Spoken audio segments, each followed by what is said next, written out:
Je m'appelle Charmaine Kou. La semaine dernière, je vous ai parlé de mon mauvais comportement avec ma mère et le fait que j'étais incapable de la respecter et de lui obéir. J'ai prié avec ferveur pendant 2 longues années au sujet de ce péché qui était le mien. Et parfois, j'ai même interrogé Dieu.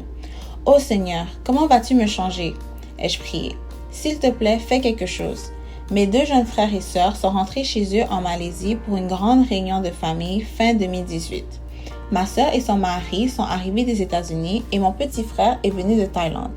C'était une occasion rare d'avoir toute la famille réunie car nous vivions si loin les uns des autres. Mon frère, qui a 11 ans de moins que moi, a remarqué mon conflit avec mère. Le jour de son retour en Thaïlande, il a laissé une lettre pour moi dans mon livre de dévotion du matin. J'ai trouvé la lettre le lendemain matin. Dans sa lettre, il disait qu'il était heureux de me voir marcher sur le chemin du ministère. Il comprend que notre mère est imparfaite et parfois déraisonnable et qu'elle s'énerve, mais elle est la mère que notre Dieu parfait nous a donnée. Nous devons donc l'aimer et la traiter avec respect. Il craint que ma relation avec ma mère ne soit une pierre d'achoppement potentielle pour les personnes de mon entourage lorsqu'elles voient comment je traite et parle de notre mère.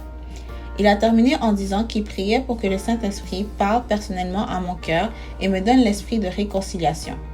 Après cette lettre, je n'ai plus été capable d'élever la voix contre ma mère depuis ce jour. Dieu a répondu à mes prières comme il l'avait promis. Ma relation brisée avec mère a été restaurée par la puissance du Saint-Esprit. Je loue Dieu d'avoir réparé notre relation avant que je ne quitte la maison. 6 jours seulement après avoir reçu la lettre de mon frère, je me suis envolée pour la Malaisie occidentale afin d'assister à une école de formation biblique organisée par l'Église. Ma mère m'a amenée à l'aéroport et je lui ai fait un gros câlin d'adieu. C'était la première fois que je la serrais dans mes bras depuis plus de 10 ans. 6 mois plus tard, j'ai déménagé en Thaïlande. Personne ne m'aurait probablement blâmé si j'avais quitté la maison sans avoir résolu le conflit avec ma mère. Mais Dieu n'a pas permis à mon péché de l'emporter sur moi. Dieu, en son temps, a fait un miracle dans ma vie et a permis que ce péché soit complètement purifié de moi avant que je ne parte en Thaïlande.